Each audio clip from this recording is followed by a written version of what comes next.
Let's go, everybody. It's the Driven Mindset Podcast. We got Boondock Nation on tonight.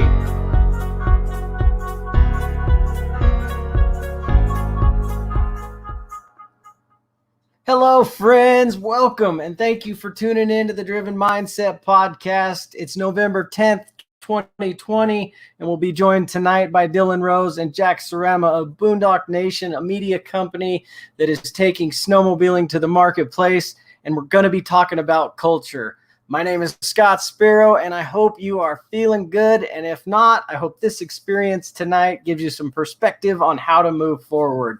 Listen, we all have different aspirations in life, and my co-host Cody Hunt and I, we're deep in the snowmobile industry. Some of our guests may be. Tonight, they especially are. But most of all, we want to maximize ourselves in every arena. I want to say welcome to my co-host, but again, he's running a little bit late. He will be joining us mid-show. So we're going to jump right into this conversation with Boondock Nation's Jack Sarama and Dylan Rose. What is up, guys? How are you doing?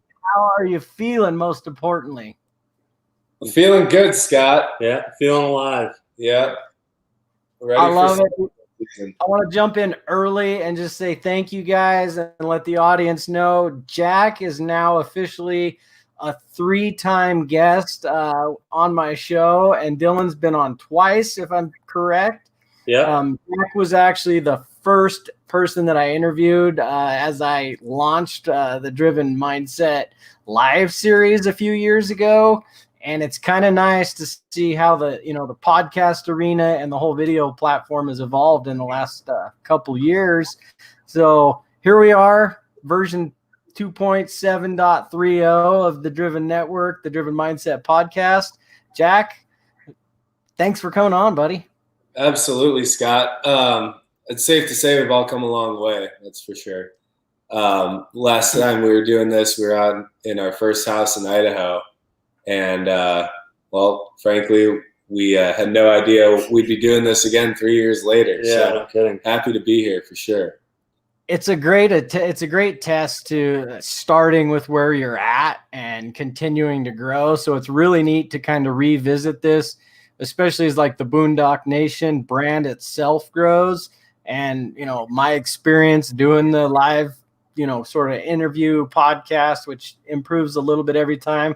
Because when I started this show, I was nervous. I was stumbling. I was bumbling. And hey, we all start from somewhere is the kind of the fundamentals of that. I know Dylan's got some experience with starting poorly and learning to grow. What's your take on it? And, did you kind of see yourself evolving at this rate and being able to kind of continue to chase and do what you love this many years in a row? Oh, man. I feel like when we first started this Boondock Nation thing, we had no idea that we would be here 5 years later. So every day that goes by, I feel like to be able to learn something and take something away from it and try to evolve and change for the better is good. Just super excited to be here, obviously, and looking forward to our new season. Yeah, definitely.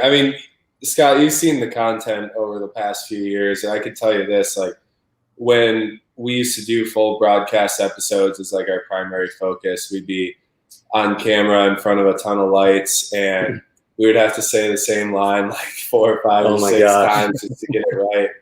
And now, we realize that's not the answer, and we did get better on camera, but we went to a much more relaxed approach, going to short form videos and OTT and streaming. And I think our personality comes through a lot more in the content now these days. And it's a lot easier for us to sit here and talk on camera, whether it's on a podcast with you or filming for Boondock Nation. So it's definitely come a long way, but man, we didn't expect it. That's for sure.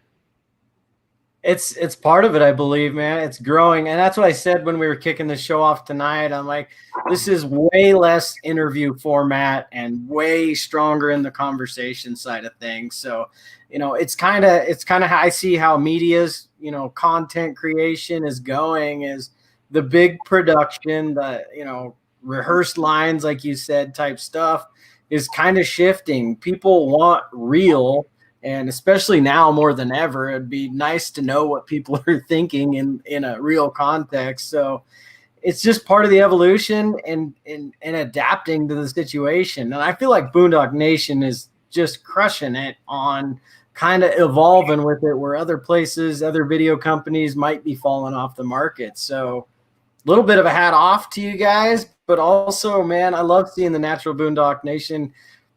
You got the interview show where you're doing like the one-on-ones, talking to people like, what's your favorite beer? Like that's the stuff people want to know and they care about. Exactly. Yeah. We've understood this from the beginning, but I don't think we ever really figured out. We still have a long ways to go. But there's a ton of good sledding content out there, and there's a ton of really talented riders in the industry. And we were never those guys. We're starting to get there now. But we always wanted to talk about the lifestyle of backcountry snowmobiling and backcountry snowmobilers, and talk about that personality more, So I definitely feel like we're starting to get more into that, especially this past season, and you're going to see a lot more of it this season too. All right, there's a couple things there I want to unpack as this show goes on. One is the progression you guys like have made as riders, because, and anybody that's listening to this, you don't have to be snowmobile based, industry based to pull value out of this conversation right here. You can take it and basically apply it to whatever it is you're trying to pursue. Ourselves personally, it's in the snowmobile industry. I do a lot of work outside of this and, project management in my full-time career. And a lot of these lessons I'm learning from different people, whether it's last week when we talked to Cameron Beck, man, just, pursuing for that stoke and looking forward to progressing every day. I'm like, hey, that's so applicable to, my career, to my relationship with my kiddo. Like everything is, we all start kind of stumbling. So first, I'm going to hit pause right now. I got one more introduction to make. He might not show up on time, but he always be showing up in grand fashion. Man, you just dropped a silly video online that we got to make room for this. I want to bring him on. Here, let's pull the trigger on it. What is up? Hello. How's everyone? That's how we roll.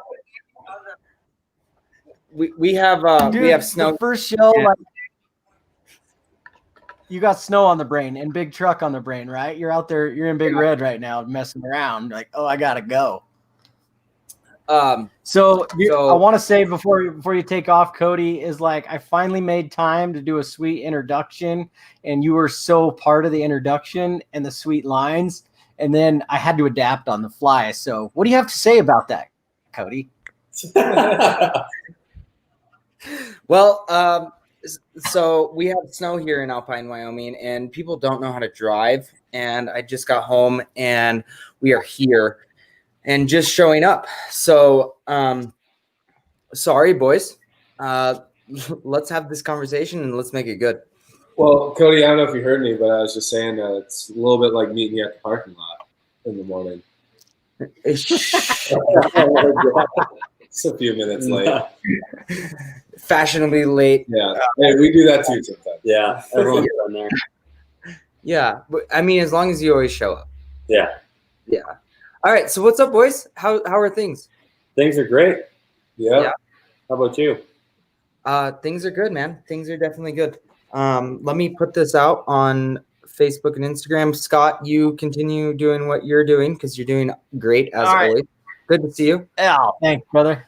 Good to see you too. Hey, so I was kind of comparing. I was letting people know that just because we're going to be talking about some snowmobile specific heavy stuff tonight, we're going to circle it back to culture, but we're also talking about progression. So, you got these guys that grew up in the Midwest and they've been traveling out west now, and surrounding themselves. There's some fundamental principles here, I think, that kind of play into progression. Is you're surrounding yourself with the right knowledge in the backcountry and how to travel and land use and stuff like that, which we can get into. You're surrounding yourself with excellent riders that are helping bring your level up, and then you're pushing yourself, which I mean is the fundamentals of the driven mindset. So I want to unpack a little bit about the progression. Let's start with riding, and I want you guys to hit on, 5 years ago when you're traveling out west, filming scripted content, you're going to ride at these beautiful places, and your skill set might not be up to par with the people you're going to ride with. How'd you handle it? How have you progressed through it through the years? Oh man, well that's a good question, and I'm glad you brought that up, to be honest, because it's something we talk about quite a bit. I feel like 5 years ago, to your point, we definitely were not at the level to be riding with the people that we were, and it was pretty intense, to be honest. It was kind of a lot of forced learning, but I feel like that's what it really took for us to be able to help get us on the fast track to get this thing off the ground. If we would have just kept driving from the Midwest, where we don't have the riding you guys do out there, and back and forth, and only riding when we're on production at these destinations, we wouldn't have been able to progress as riders. So when Jack and I decided to take the leap of faith 3 years ago and move out west for the winter and be able to ride mountains in between our productions, I think that was the step that it took to help us develop as riders. Yeah, definitely. Let me paint a little picture for you guys about our first ever Boondock Nation episode that we filmed. Not our first ever, I should say, first episode of season 1. We did a pilot episode in the UP of Michigan, but this is our first episode out west. So it was January of 2016. The Axis had just come out, that year, and our first episode was at Barant's Backcountry Adventure. Yeah. And I had taken one trip out west beforehand. We went to Afton, just down the road from Cody, in December, early season. And Dylan had been out west once before that, but he had 2 trips under his belt. I had 1. And I'd always been a Skidoo guy, and we were going to fly to Brant's and ride Polaris's. And we really had no idea what to expect. So here we are on the snow with like Ross and Ryan McConnell and Chase, and David McKinney was filming our backcountry stuff. So we're with like these high-level dudes, and I am out there like I don't even know how to ride a snowmobile. Like I barely knew how to ride a snowmobile in the first place, but then you put me on a snowmobile I'm unfamiliar with very little riding ability. It was a struggle, especially in Colorado. So that was a pretty interesting situation to try and get over on our first production. We're like, man, I don't know how the rest of the season's going to go if it's all going to be like this. But fast forward to a couple of years later, we had gotten better as riders, spending some time in the UP. But like Dylan said, we realized, out west is a different animal in a lot of ways, just for your physical fitness, understanding what the sleds can do, and then being able to navigate through terrain safely, understand where you're at. And we decided to make that leap of faith. We're like, we need to spend more time out here, and we're already driving back and forth 4 or 5 times a year, spending all this money in gas. We had been run off the road by semis. We had dealt with flat tires, Oh my gosh. getting hung up in snowstorms. We're like, this is getting sketchy driving so much. Let's just rent a place. So that was kind of the first step. And shortly after that is when we got on the first episode with you, Scott. Mm-hmm. And, that was truly, I think, the turning point in our riding ability. And I would say the Boondock Nation content as a whole really took it to the next level.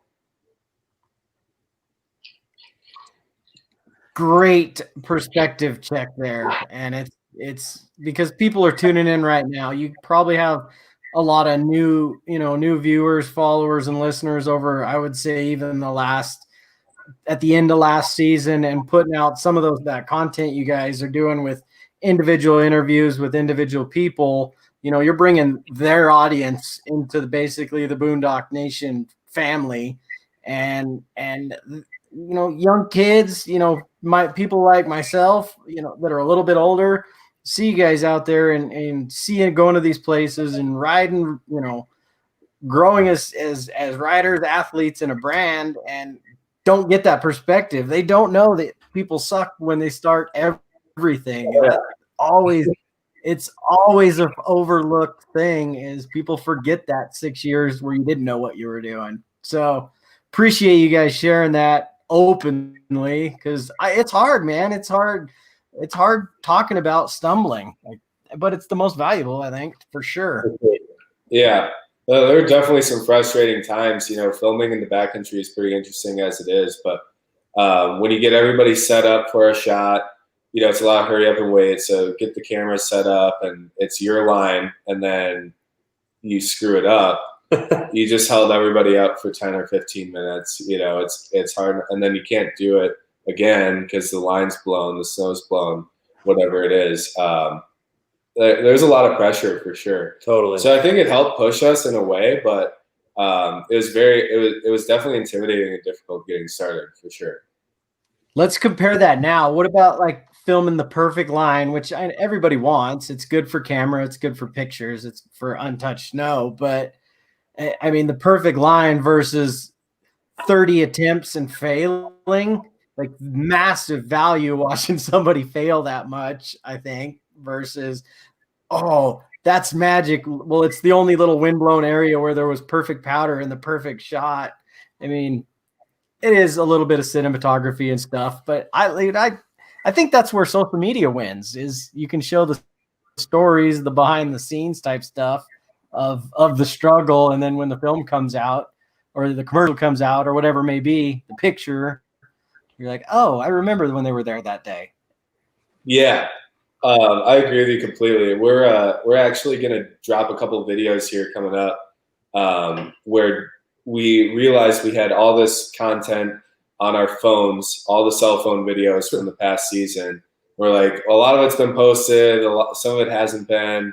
Some of this is really good stuff, some of it isn't. Let's just put it all into a montage and put it on YouTube. So that's good. There's going to be 3 of them coming out here in the next couple of weeks that are like 20 minutes long of just raw cell phone videos. Yeah. That's going to be some crashes, there's some commentary in there. Yeah, whatever it is. I believe Cody has like 9,000 speakers going in the background right now. Why don't you check your mic? Where's your mic and headphones from last week, bro? I literally walked in the door and it was go time. Thanks, Lisa. Lieutenant, thank you. She says, we appreciate you guys capturing what you do. It's not easy, but y'all are killing it. And I got to say that too. And that's what I wanted to kind of focus this show on, the culture that I see Boondock Nation creating. That brand recognition is cool, and anybody can make a fancy logo and put out some merch and make some internet content. Like, that's the easy part. Everybody can do that. The challenge is building that, that culture, that passionate following to where, people are excited to be around you. They're coming to different events that you're holding. The team behind you guys, there's 2 of you guys on camera right now. I see Clutch Energy in the background dropping comments. I see the Boondock Nation brand back there dropping comments. Like, you guys have an army behind you, and it's just solid people. And something about the Boondock Nation brand, I believe, creates that. How can we unpack that? How can, you guys maybe describe that? I want to ask Dylan because I believe he has some influence with that throughout his life. For sure. Yeah, no. To be honest, I think the main mindset behind Boondock Nation when we created this was to really bring together snowmobilers as a whole and the culture of snowmobiling, because everyone loves the sport just as much as the other guy does. It doesn't matter if you're a trail rider or you're a new backcountry rider, or you've been doing it for 30 years. We're all snowmobilers and love it for the same reason. So I think that's really the gist behind what we really wanted to create this whole thing around, was to bring together snowmobilers as a whole and unify us, because we all share the same passion. So I think, it was cool for our viewers to watch us when we sucked at snowmobiling, quite frankly, and to be able to grow and follow us throughout the years, because I feel like they've kind of started to progress along with us. So, it's just really trying to be as encompassing and promoting the sport and driving the passion around snowmobiling as much as possible. Yeah, that's always been our thing for sure. I mean, this is one of our shirts, One Nation Under God. We're a nation of riders, and we'll ride with anybody. Yeah, totally. That's our thing. Because we always appreciated when we were terrible on snowmobiles and we'd be able to go ride with guys like Cody, who were a whole nother level, but took us under their wing and, showed us a couple spots, not, the most secret spots, but some spots to cut our teeth. And as we progressed, we started to do the same thing. And it's that natural cycle that I think a lot of people go through in snowmobiling. And we want to be inclusive of everybody, Great answers. Go ahead, Cody. Boondock Nation is growing so fast and so rapid. It's really cool to watch these two boys and what they've done over the years, and just the progression that I've seen. We're moving outside of snowmobiling now. These boys are literally moving into the sand, the dirt. It's becoming something that is so cool. It's not just snowmobiling anymore. It's so much more, and it's really rad to see that. Jack and I were on the phone a little while ago, and we were chatting, and there's some really cool things going on behind the scenes in Boondock Nation, and I mean, I can't wait to see what's next. Well, thanks, Cody. Yeah. Dylan and I are both really excited for this season. I think I speak for both of us by saying that. Probably more excited than we've ever been, for sure. Just because the momentum that we feel going into this season, the support from everybody online, on social media or YouTube has grown a lot, especially this past year. And it's just really encouraging to us in the direction things are moving. With the state of the world these days, everybody wants to recreate outdoors. And that's something, that drives us to do Boondock Nation. And that's what it is, it's getting outside. So we feel a lot of momentum going into this season. And I mean, I'm just more excited than I've ever been, to be honest. I can't wait to try to find A-arms this winter with as many snowmobiles are being sold and people coming into the sport. Like, good luck finding those broken parts. I genuinely believe, and just talking to different people around this industry, that, I mean, with events being closed down, concerts shut down, the only thing to do is to go outdoors. And, from a safety standpoint, that throws some red flags, which we can dive into if you guys want. But I see a ton of broken snowmobiles, and I see a ton of opportunity, for people to help other people out there. What would you guys say? I know your winter kind of got crushed and cut off short last year, but going into this year with kind of what we know is going to happen, there's always the uncertainty. How are you guys planning for the year? Like, how are you guys preparing? How do you prepare for the uncertainty of not knowing what exactly can happen? Yeah, it's been interesting for sure. In years past, and I guess this is a lot of what Jack does, is lining up destinations, getting destinations on board to be featured in our season. But in years past, we're usually totally locked in by now. But as you can imagine, it's pretty hard to for places to promote tourism. So it's been interesting. But I think everyone's, on board with the whole promoting outdoors, promoting recreating outdoors especially. And our season's going to come together very nice.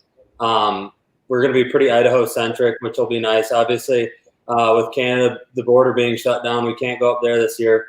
So it's definitely going to be an Idaho tour, but we're really looking forward to some of the stuff that we have in the works. Yeah, it's definitely been interesting. As you said, Scott, our season got cut a little short. At the end, we had all these plans. We were going to go to BC for a third trip in April. I think it was first week of April. We were going to go all over. And I think it was right when we were getting back from Meeker, Colorado. That's kind of when the world fell apart. And all those plans went out the window, obviously. So we just stayed around Idaho. We filmed an episode in Island Park, filmed an episode in McCall, filmed an episode with our friends up at Team Locksaw. We were able to make the most of it. We just kind of said, well, we got to put out content no matter what, whether we're featuring a destination or not. So it was actually pretty fun, to be honest. Yeah, I think we had a good time just traveling around the state of Idaho. But rolling into this year, I was trying to get things lined up right away, pretty early, and it was a little tough mentally because it was just no's everywhere you look. So we frankly didn't know if we'd have a season this year, and everything's come around in the past few months. People want to buy into the market share that they've gained in the past 6 months in the outdoor recreation world. Obviously, we do a lot in Canada, and that's been tough, not being able to plan on anything up there. But as far as around the state of Idaho goes, and a little bit of western Wyoming, where Cody's at, looking at stuff in Utah, staying pretty close to our hub in Idaho Falls, we're going to have a good season, that's for sure. We're going to be jam-packed with a lot of places to go this year, and a lot of unconventional content, stuff that we don't normally do, working with some other brands. So we're excited. I like the unconventional, man. And I'm a sucker for reality, not reality shows, but like that real connection. And I think that's going to win huge. It's people that are putting their foot down right now and going after things. I see them growing rapidly. You can talk business, you can talk whatever. I mean, when situations get hard, when you lay down and accept what's being force fed down our throats, you do lose. But finding ways to capitalize, I see you guys doing it, man. I see you having a killer season because of it. And honestly, you can't cancel winter. You can shut the border down. You can make things extremely challenging to do anything, but it's hard to cancel winter. So when it did crash last March, I conveniently had vacation scheduled from work already when everything got shut down. And then conveniently enough, it dropped like 7 feet of snow on Tahoe in 3 days, which is a real thing. And our forecast just came out for this year. Don't tell anybody, but they're claiming 105% winter, which is deep up here. That's going to be insane. We made the best of it. Every day when we left the house, we're like, are we gonna get arrested? Or like, are we gonna get in trouble for being out in public? But you can't stop it, man. Like, we were outside, we were having fun, and we're not hurting anything. So yeah, you're not gonna stop snowmobilers from snowmobiling, that's for sure. Yeah. Snowmobiling is not a crime. It is not. I actually have that sticker right over there. I had that. It is back in the little gold Toyota. By the way, I retired the old gold Toyota. I gave it to a kid here in town, and he's super pumped. Was that the one with the roof rack, the sled rack on the top of it? No, that was the Honda. The gold Toyota is the one that I jumped over the road. And yeah. I don't know how that truck still runs even, but yeah, I'm still going. But yeah, gave it to a kid. But that's awesome. Anyway, so what are your guys' plans for this winter? Like, moving forward, I heard something along the lines that you're going full Skidoo. Yeah. We are not brand loyal. Right. In any way. It's a good way to be. Yeah. That's kind of one thing we committed to from the very beginning is to be brand agnostic. We are a nation of riders, and if we're Arctic Cat guys or Skidoo guys, we felt that takes away from a little bit of credibility, I guess. We want to be able to give an unbiased review of whatever we're riding. So when the turbos came out and we had the opportunity to ride some, I mean, we were sold. Factory short tunnel, factory turbo, taking one. Especially with warranty. And then Dill was on a Cat last 3 years, right? Yeah. I've been on, but I've had Polaris's originally.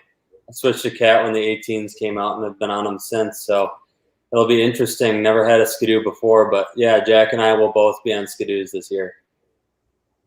Yeah. I think it'd be quite fine. They are exceptional machines. I jammed on one last year a little bit, not the turbo, but I mean they're all good machines. Like, come on, like Right. look what we're working with these days. How easy is it to just be rad, step on it and be rad? Honestly, Exactly. That's the thing. You can't go wrong. Every manufacturer makes great equipment. It's just, what do you want it to do? It's pretty much personal preference at this point. Yeah, even though we're on Skidoos this year, like you'll see some content from us with Articat. We're going to be putting out some content with the Black Cats team, and possibly riding Articats for those episodes. You know, we'll ride whatever. And what's cool is like we've gotten comfortable on whatever brand because we aren't brand loyal. So we had our buddy Collins Polaris out with us last season. That was much to his chagrin, kind of our backup sled. I remember that day. Yeah. So we wouldn't even tell them when we were taking it out, but yeah, it just got used sometimes. But it's really fun being comfortable on last year or no? What was that? Did you tell him we chucked that sled a couple times last year or no? Yeah, I actually just owned up to that like a week ago, I think. You guys are doing pretty good. What about you, Cody? Are we allowed to talk about that yet? Come on. Yeah. I mean, yeah, we can talk about it. Yeah, I'm going fully electric snowmobile. And that's so crazy. I'm excited. I'm excited for the whole thing in itself. But let's talk about something a little different than that. Let's talk about that big banner that is sitting behind Scott right now. This little guy? Yeah, that little guy. So I do want to say something before. I'm not sure where you're going to go with this. I think I have an idea. I know. Too. So when we're talking about culture, because that's what I want to kind of wrap all the conversations back up to against this conversation right now, is this experience is culture and what it can create. So, you know, the Boondock Nation on this side, they've been a long time wearer of fly racing helmets, and it was pretty cool for me. So 2 years ago at Heydays, well, I guess we can't really count this year at Heydays, but the Heydays prior to that, I had the opportunity to go out there and talk to the brand manager at Fly Racing and sit down and have a conversation like about my goals and what was important to me.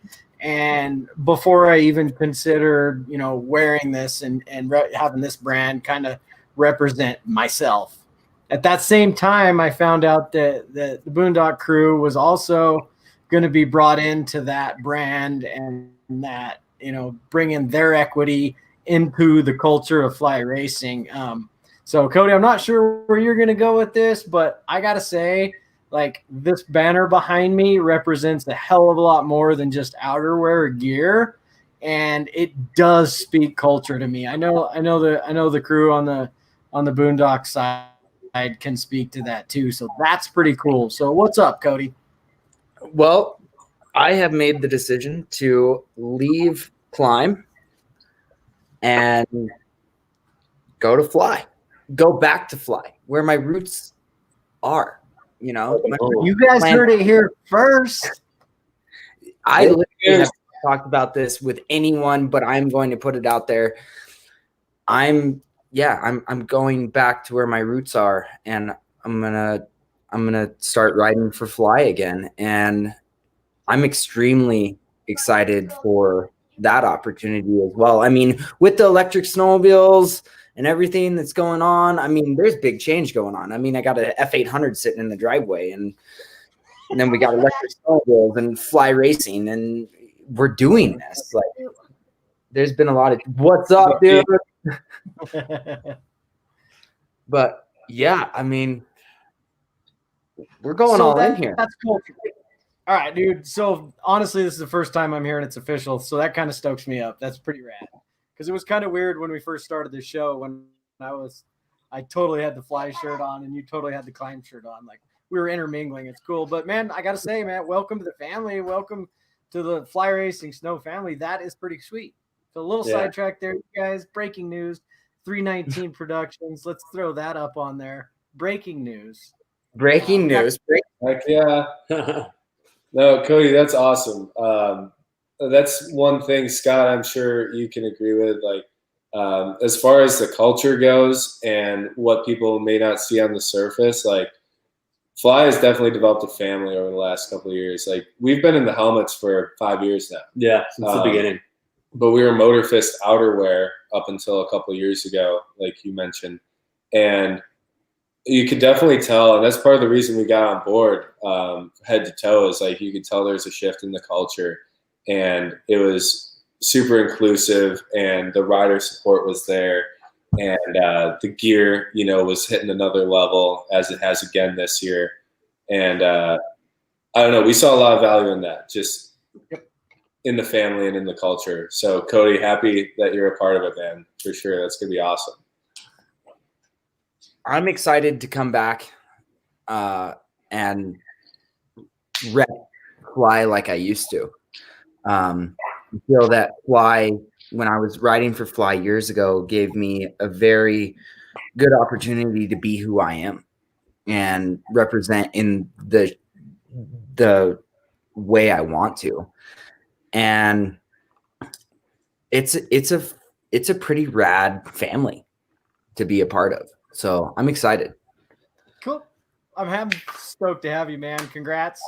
Yeah, cheers to that. Yeah. Yeah. I'm excited to see what you can do. I know, and that, like, dude, that, like, everybody listening right now, live especially, people catching the replay or the podcast, like, this is part of building culture. It's not surrounding yourself with a bunch of people to make you feel good. It's surrounding yourself with people that A, lift you up, and B, you can reach down, you can lift up too. So everybody struggles with different stuff at different times, and we all kind of have those different aspirations on what we want to do.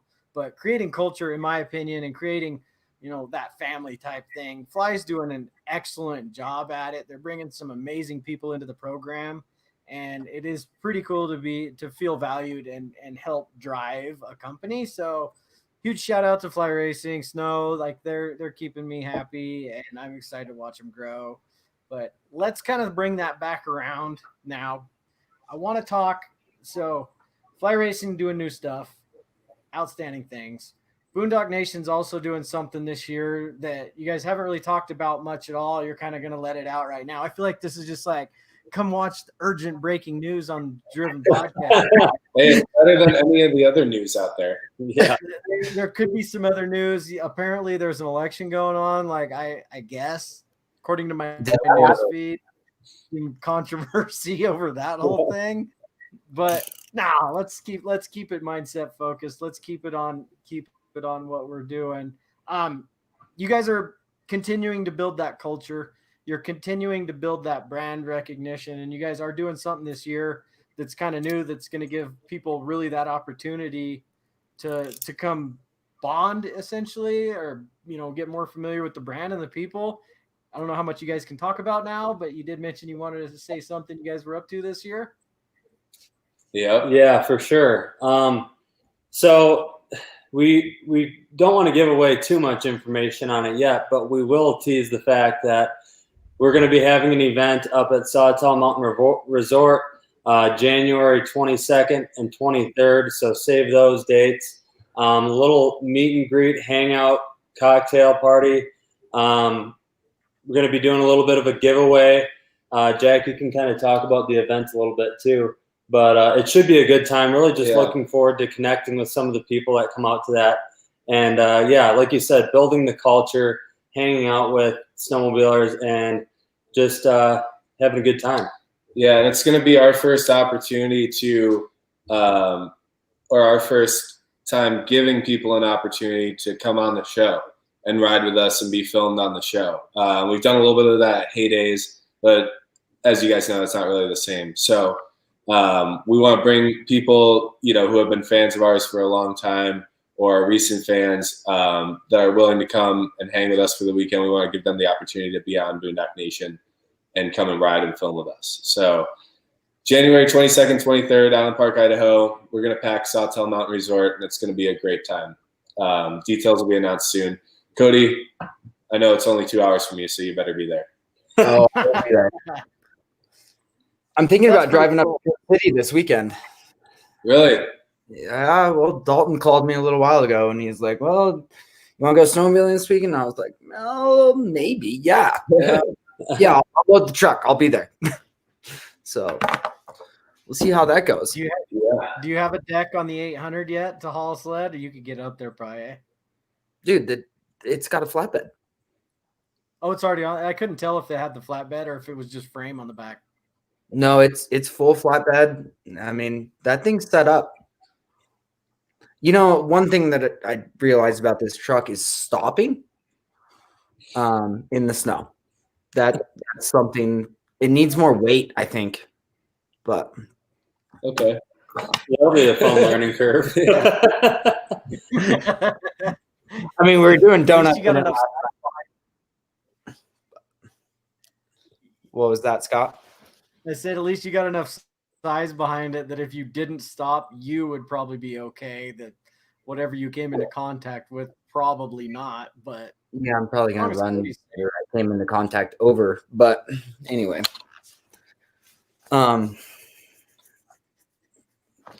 Yeah. So coming into the show super off and not being prepared is awesome. I'll tell you that, guys. That much right now. I will make sure that I don't ever do that again. But so let's get you on this, Cody. Since you're not prepared, I am not really asking them any specific questions either. You've had the opportunity to go out and ride with the Boondock guys over, I think, the last couple seasons, if I'm not correct, right? Yeah. So I started riding with Jack and Dylan. What was it? 2 seasons ago or 2 seasons ago? I think so. Yeah. Man, let me frame it for you, because we started this off with the progression that, not only that they've grown as on film, but, as a brand and as riders too. Starting out with them a couple years ago and watching their progression on riding, as well as creating content, making video. You're a long time film athlete. You've seen the creation of videos, you've seen that progression. What are you seeing out of these cats specifically that can kind of give somebody some inspiration, that maybe, like 319 Productions on here says they're just getting kicked off too. What are you seeing out of them as writers and, filmers and a media company that can give somebody some inspiration that you can start from anywhere and find success? When I met these two boys, immediately their vibe put off just this amazing vibe. It was just really cool. And watching them grow over the last few years, it's just been really, really cool to see how everything goes. But outside of the business, these two guys right here that we're talking to are just straight up humble people, and they enjoy the sport. And I mean, they're friends with everyone, and it's just really, I'm sorry, Scott, I'm thrown off tonight, man. Cody, I appreciate you saying that. Yeah, sure, we both do. But I mean, we obviously felt the same way with you. I actually remember the first time seeing you out on the mountain. It might have been 3 years ago. I don't think we ever rode that season together. We were up in Indian, up by Red, and we were dropping that one drop down those like chutes in that bowl, like if you drop right off the side of Red.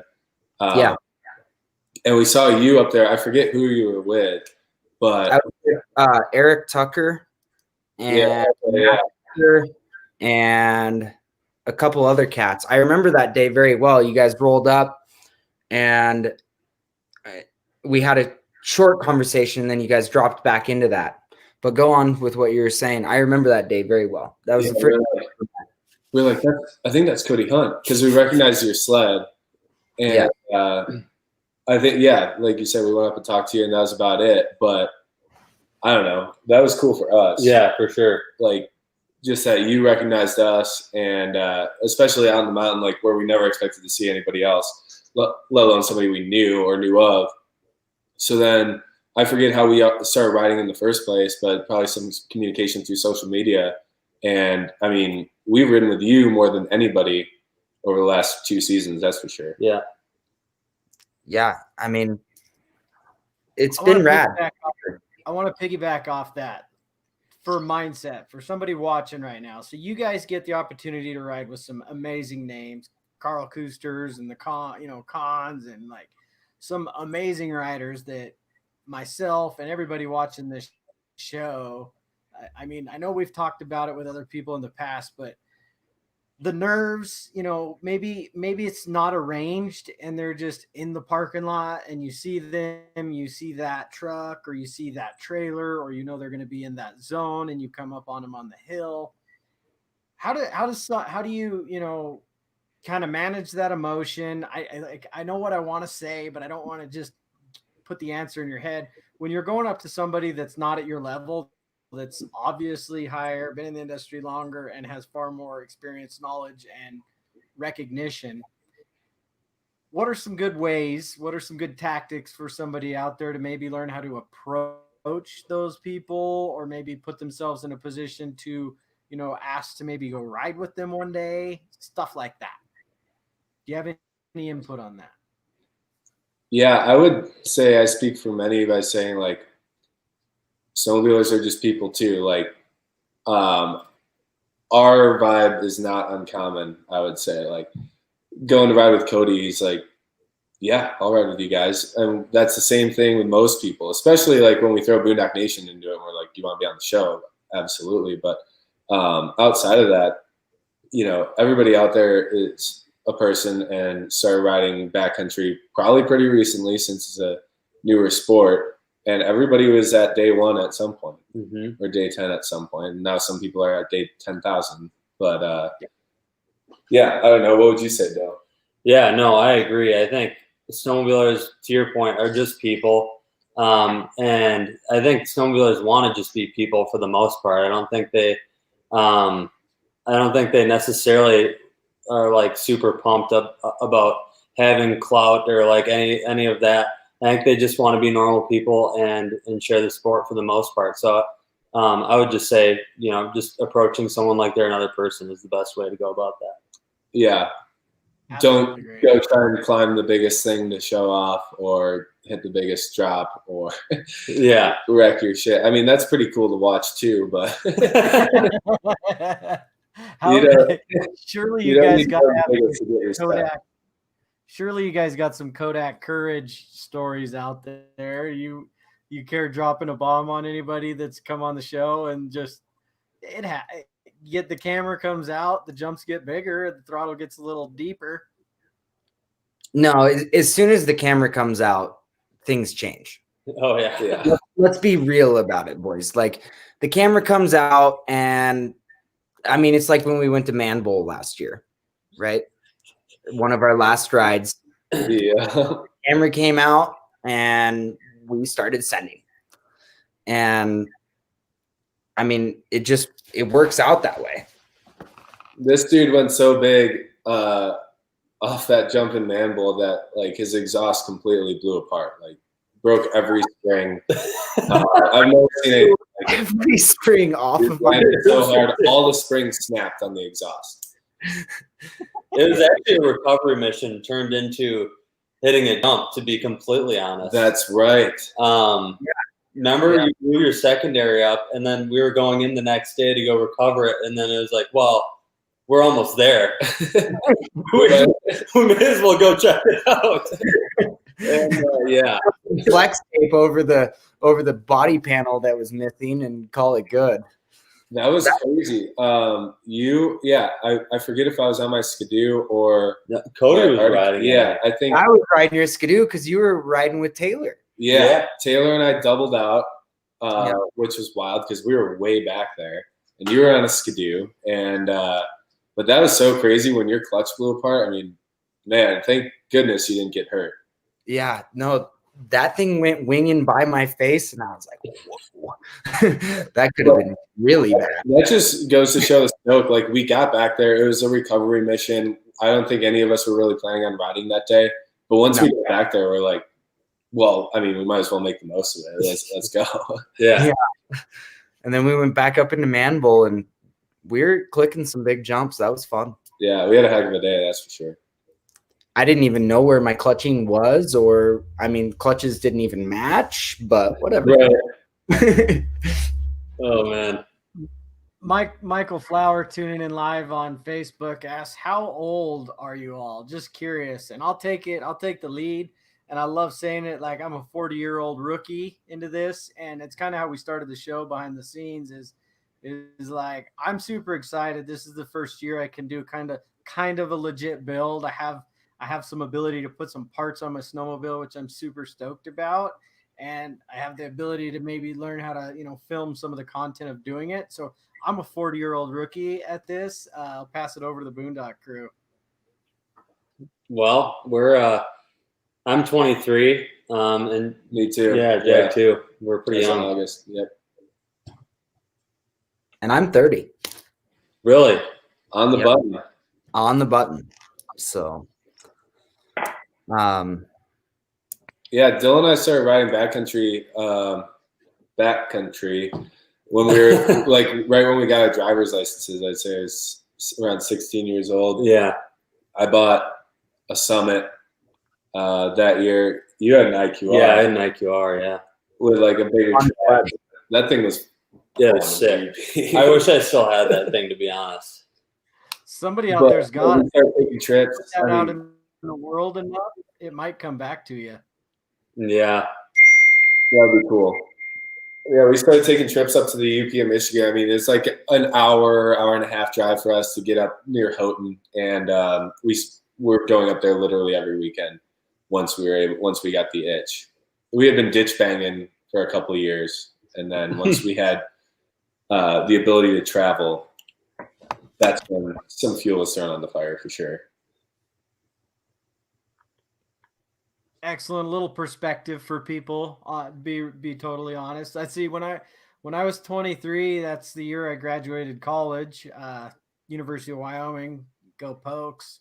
But I took off at 23. I loaded up my van. I think I still had it then. I had a sweet conversion van with like the bed and the chairs and three of my buddies. And threw our rigging bags in the car, and we hit the road, chasing rodeo dreams for the next probably 5 years, give or take. We traveled around the country, hit rodeos every weekend or during the week, and experienced things from California to Washington to Texas and bounced around everywhere in between. And then on Christmas, I would go total my cousin's snowmobile or his wife's.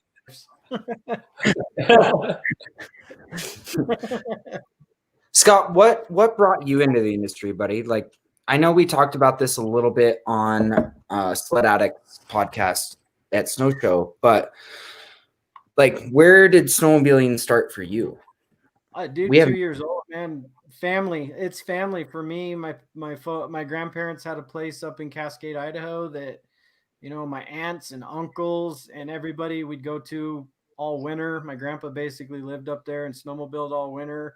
He founded the West Mountain Snowmobile Club up there in Idaho. For anybody in Idaho that's watching this, he was one of the original founding board members. My little claim to fame is now I'm on a board, founding board of a snowmobile club up in Lake Tahoe. So it honestly started with my grandpa at a very young age.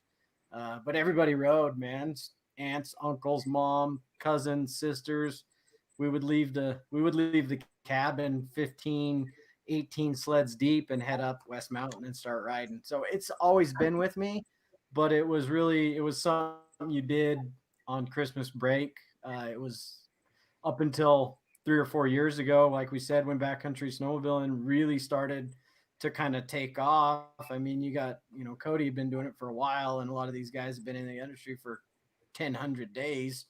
I kind of saw where the industry was going at the time.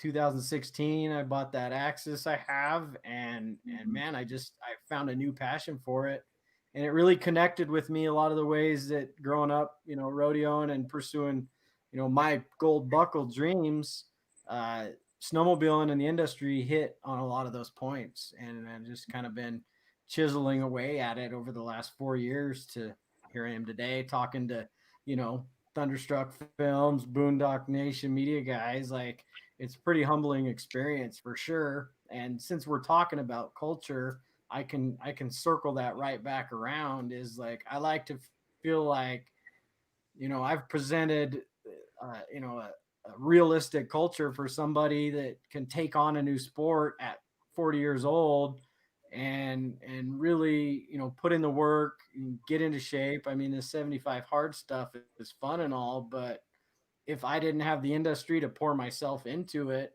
I don't see myself being this committed to my health, my fitness, my well-being, and as well as growing my personal brand and my culture around this. So in a nutshell, that's me in a nutshell. Well, that's awesome, Scott. I love the similarities that you draw between rodeo and snowmobiling. I mean, aside from the physical aspect, I'm sure there's a lot that goes into it, like mentally, and just the culture that's around it. Rodeo's pretty niche. Backcountry snowmobiling's pretty niche. Mm-hmm. And some of the best people on the planet I've discovered, on both sides of it. There's two similarities, I say, and I was talking about this at the Utah Snow Show because the rodeo culture in Utah is pretty deep. So, I can spot that family of rodeo kids and dads and moms and stuff pretty easily. And you take somebody with a horse trailer with a broken down truck on the side of the highway in a half hour, somebody's going to be there to pick the horses up, take them to their house, feed them, water them. They're taken care of. You're picked up, your truck's towed, everything's taken care of. And honestly, I see a lot of the same things in the snowmobile industry and in this culture. If you're rolling into a town, with the classics, if you have sled decks on or, that trailer with the drop down door that sticks out compared to car haulers, for instance, if you're broke down and you're stuck in the backcountry or anything, and the drop of a hat, there's an entire army coming out to get you, to help you, to save you. And it's so similar culture wise in the rodeo and snowmobile industry. It's almost scary, honestly, but it's cool, man. Like, that's what drew me to it. Yeah, going on that whole thing, what you were just saying, last year we were just talking about when my clutch blew up. These boys didn't have to come back into the backcountry the next day and be there at 9 o'clock in the morning, and they didn't have to do that, but they did, and it turned into this mission. I think Dylan had my clutch in his tunnel bag. Yeah. And, it's just really cool to know that you have that family standing behind you, whether it's snowmobiling or horses or whatever. I mean, it's really cool to experience that and go through that. And like you said, it's kind of scary, like just the way people come together due to this little sport that we have. Yeah, I agree, Cody, for sure. I mean, I'll never forget, there was a day that we invited you to go ride and you couldn't come. And we were out super late and you hadn't heard from us, or you reached out to us and we didn't get back to you. And we were driving out Grays River Road way past dark, and here you come up the other way looking for us. Yeah. I'll never forget that. I'll never forget, when Rob passed away, like, just our phones blowing up with everybody asking, to make sure we're safe and we're out.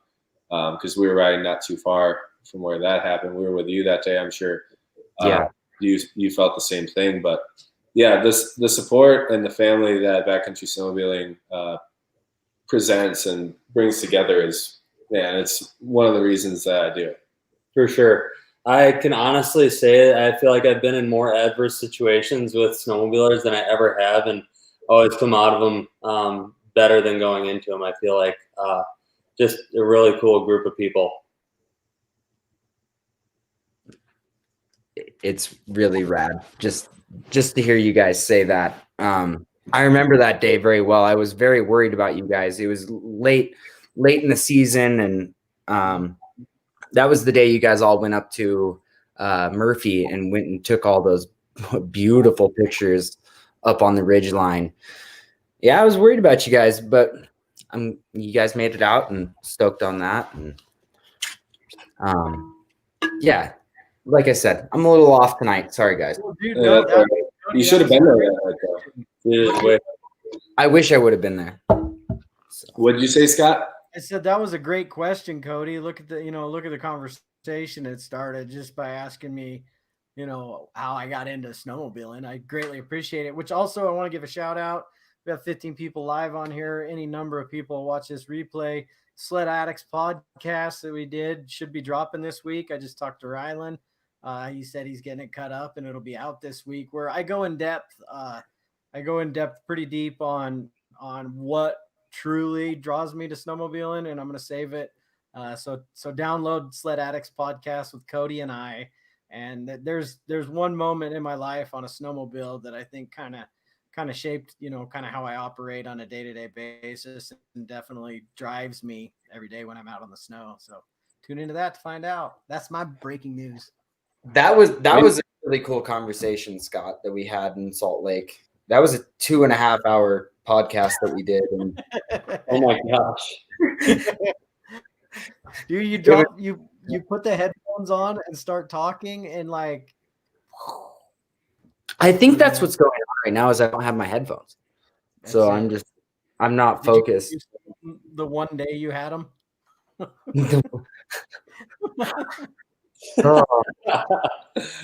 Let's circle back to the Boondock, guys. We're rounding the hour mark. We've hit it. Culture, brand recognition.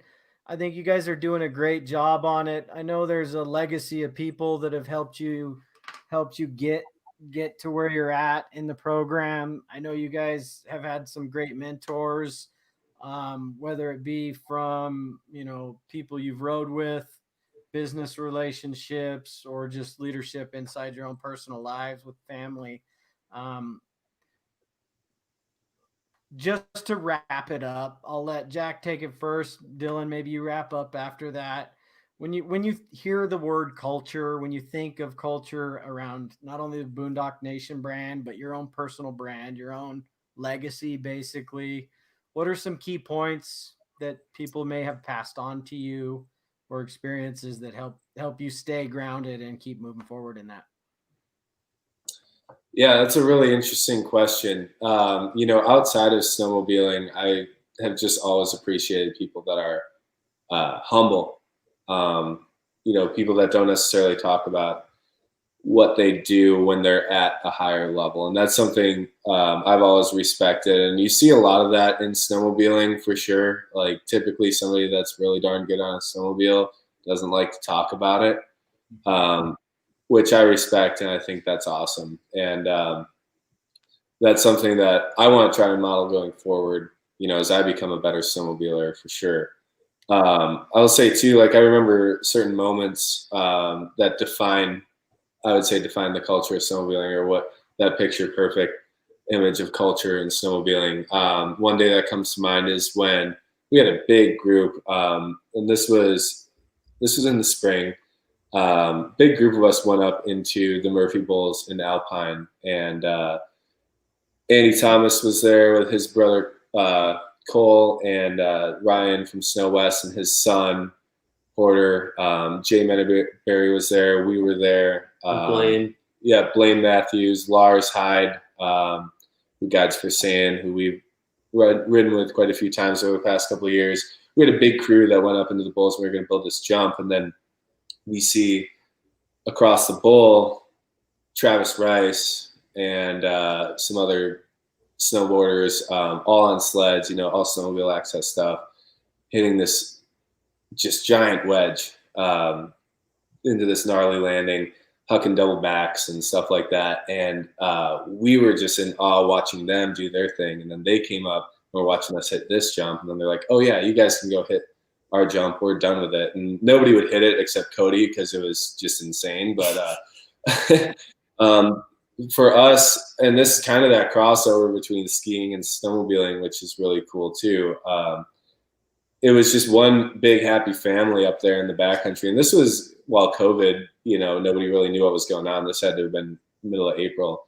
That was just like a defining moment for me as far as backcountry snowmobiling culture goes. Like all these people from all different walks of life, all different geographies, us being from the Midwest and these snowboarders out here from Jackson and wherever. We were all together in one spot doing what we absolutely love. And everybody was having a great time. Like, everybody was just as happy as could be. And that was a defining moment for me. And that's like, I don't know, I just smile thinking about that day because it was such a happy moment for sure. That day was rad. That day was. That was a really cool day. And Dylan, the way everything came together was just super cool that day. Yeah, and maybe I'm not doing the best job of describing it, but there is definitely something special about that day. We were actually watching some of those videos today, Cody, when Lars got that 2021 stuck up between those cliffs. Yeah, I was going to touch on that a little bit. Talk about an adverse situation. Yeah, oh my gosh. Yeah, I mean, balls were big that day. And we look over and here's Lars climbing up this chute and he's also on a brand new sled. It hadn't even been released yet. Right. And taking this thing up into this chute that I think it was Jay maybe that climbed it first, and then Lars wanted to do it and he got stuck. But what happened after that? Everyone went up there, and I had thrown my back out the day before, so I didn't join that whole crew, but it was a 2-hour deal to get him off of. I mean, it was either you guys threw the sled back down the chute and it was going to go off a cliff, or you guys, how did that work? You guys dug a trench, or not a trench, but we like shoveled out a bench out of the side of the mountain so that we could because the sled was tipping down, like it was ready to roll. It was on its bars down a very steep hill. He was trenching out, but he was trying to bury it in, but it was a chaos and it was spring snow, so I just wanted to lift the front end, so I ended up flipping it back over. It was downhill on the bars, and one ski was stuck on like a dead branch. Oh, that's right. Yeah, big around. That's the only thing holding it up on this cliff. So we all approached very cautiously, and we were very gently tying rope and mule tape and everything to every point on the sled we could, so we could hold it from a distance while we started to dig underneath it and hope this little branch doesn't break. Yeah. Yeah, that was quite the rescue mission for sure. But it was it just goes to show, it's a group of dudes that don't really know each other all that well. And there we were in that moment, just, risking life and limb to save this snowmobile. And just everybody pitching in to help get this thing down safely. It's a defining moment for sure. And that was, so was that the same day we met Travis, or? I think it was. I was, yeah. Yeah. It's an eventful that was day. a good day. That was a good day. An eventful day. Yeah. All right, so I'm going to hit Dylan with this question. I know we're maintaining about 13, 14 people live, which is great because we're well over an hour now, which, I mean, the whole point of doing this is a conversation that people can plug into their ears and listen while they drive or whatever. Like, that's what the point of rebooting this as a podcast is. So I still value everybody's time. I know it's fun to tune in live, but we are recording for listeners down the road. Dylan, same question to you about culture, whether you want to hit snowmobiling, inspiration in business and media and content like you're doing, or on a personal side of things. When you think about the word culture and creating culture or being a product of a positive culture, what comes to your mind, or who specifically maybe would come to your mind? Sure. I think, if just being positive in everything that you do, whether it is business or if it's creating that culture or representing yourself or a brand, I think that is huge. Just a positive mental attitude with everything you do in life, whether it's progressing on a snowmobile or business or whatever it is. Like I said, I think that is just the ultimate mindset in all of this. And then obviously being passionate about what you do is also huge. So positivity and passion are probably the biggest things in life, in my opinion, because I firmly believe, and my dad has told me this since I was very young, is just be passionate about what you do, whatever it is, and money will follow. So it's never about anything other than just being passionate about what you do in life. So that's my 2 cents. That's solid, man. That's pretty money right there. Not saying dollar value, but Cody, let's throw it to you. When you think about culture, you've had the opportunity, to be part of some pretty big brands, help develop and been ride shotgun and learn from somebody that built a pretty reputable brand that had a, cut and dry, this is the culture we are and live or die by it type thing. What do you think of when you hear the word culture?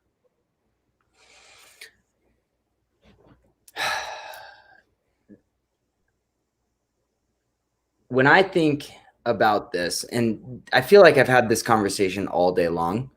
I was on the phone with Jim a little while ago, and talking to him about leaving climb and going to fly and why I'm doing it, and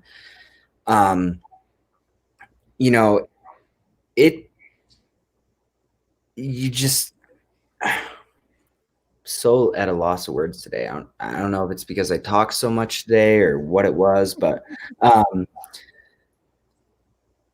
I believe, just staying humble and finding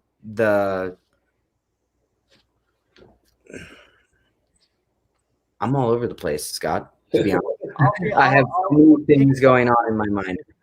I'll pick you up a little bit here, and I want to go off what Boondock Nation has created a feeling in me. This is, watching you guys develop from YouTube channel to interviewing Jack like 3 years ago now for the first time, and then having Jack and Dylan on, and I believe I don't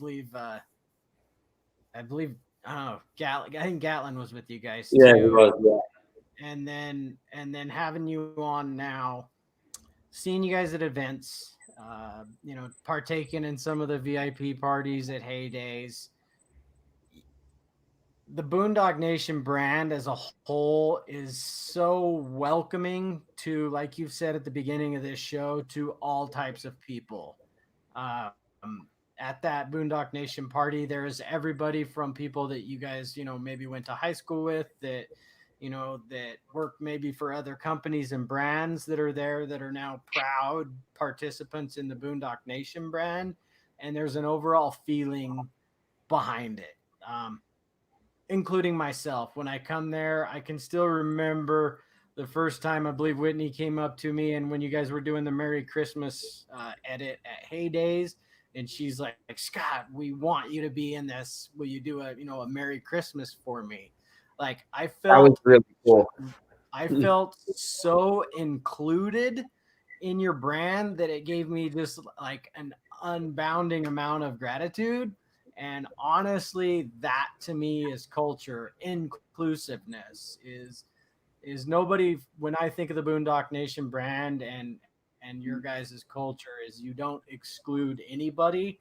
And it was cool to hear you guys say you're not brand exclusive with the sled you ride, because that just speaks volumes, in my opinion, to what the culture you guys have created. So when I think of the word culture, you guys come to mind, and that's why it pinged for me on this episode to talk about that specifically, is inclusion. Culture is inclusion to me. Well, that means a lot, Scott. Thank you. Yeah.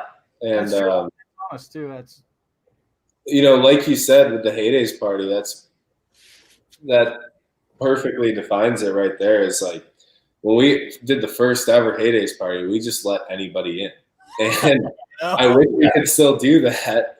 We'll buy all the beer we possibly can, but the booth's only so big, right? But we still feel that way. Like if somebody comes up to us at Heydays and asks for a pass, like we're probably going to give them a pass to the party. That's just the type of people we are. We don't like saying no when people want to hang out with us. So, I would agree. Like you hit it on the head. We want to be inclusive. We're not elitist. And it kind of goes back to what we were talking about with the Fly family too. Like everybody that's a part of that family is not an elitist either. Like doesn't matter what you wear. That doesn't make a difference for us. We know what we're going to wear. We're going to wear Fly, but it's not an elitist type thing. So I love what you say there, that you see the culture within us. I mean, that really means a lot. Totally. all right, guys. I feel like this is a good time to cut it off and do some final thoughts. So last chance for shout outs or a heads up on where to find you guys, where to connect with you guys, and anybody that watches this outside of the snowmobile industry. I know I have a few of myself that follow me, that I engage with, that have nothing to do with snowmobiles. I've seen them on tonight. Where do they get you? Where do they find you? Obviously Boondock Nation, but anything else for them? I would just say, please subscribe to our YouTube channel. Anyone that's out there, that's something that we're really going to be trying to push over the next few months. I think that's really where this brand has to grow. So that's pretty much my plug right now. Yep. And if you've got a smart TV, Roku, Amazon Fire, Apple TV, we've got our own channels on all those platforms. We also have an iOS and Android app, so you can download that. 5-star review would be awesome. But yeah, we try and post videos to YouTube every Thursday, as well as those other channels. So hit us up on any one of those platforms, and feel free, if you want to get a conversation going, DM us on Instagram, message us on Facebook. All that. We respond to just about everybody. So. And again, business owners out there, Destination Towns, these guys are a media company. So if you have rad outdoor activities, I know you guys took on the sand dunes. Maybe I can talk to the Fallon Visitors Convention Authority here and get you out here to these sand dunes, and we can tear it up in my backyard. But either way, man. I'm talking about that, Scott, for sure. We want to come out there. All right, brother. Get out here. Thank you so much for your time. Give everybody back at Boondock Nation headquarters a big how-do for me. I missed you guys at Heydays, and we'll probably try to catch up with them this winter. So thank you, and good night, friends. Sounds good, guys. Thank you both so much for having us. Appreciate it. All right. Have a good night. We'll see you when the snow flies. Cody, I get it, man. We all get – oh, wait. I said goodbye, and I brought you back on. We're Goodbye. Still live, Scott. We're still live. Yeah, no, we're still live. And that's why I was wanting to say, Cody, I know you were busy all day, and there's going to be times where I'm in the same position you are right now. And that's why I'm thankful for you to, co-host this, that ideally you give me a heads up. You're going to be late next time, because I want to be able to have the same thing to do with you. When stuff comes up in our personal lives, we're busy. My career, I never know when I'm going to be home sometimes. Friends are here to lift each other up. So, man, I appreciate you, and thank you for hopping up here this time. And, dude, don't sweat it. It's a conversation, brother. We'll see you. Yeah, no, for sure, buddy. Let's have a conversation after the podcast. You bet. everybody, I want to thank you guys for tuning in to episode 5. I'm going to be working diligently. I have some time available next week to figure out how to get this uploaded to a podcast station, and we'll get that all coming out. But just like everything, you start with what you got. I got 5 episodes now, and I'm looking forward to getting this to audio so we can pass it out and you can listen to it on the go. This is the Driven Mindset Podcast. I am Scott Spero. You just listened to the Boondock Nation crew. I want to thank you guys for your time tonight. Stay driven, stay focused, and when you think about when you're struggling, think about that word culture and how are you, as Jack puts it, are you being humble or are you being arrogant? That culture might not follow you if you have that arrogance. And as like I said, is the inclusion is you want to build culture, you want to build your brand, you want to build your own personal life, your own following, social media, whatever it may be. Consider inclusion, man. Everybody's got a voice and everybody has something to add value to. So thank you, everybody. Stay well. Happy Veterans Day to everybody tomorrow. And we'll see you at the Boise Snow Show if you're headed up there next weekend. Later. Stay driven.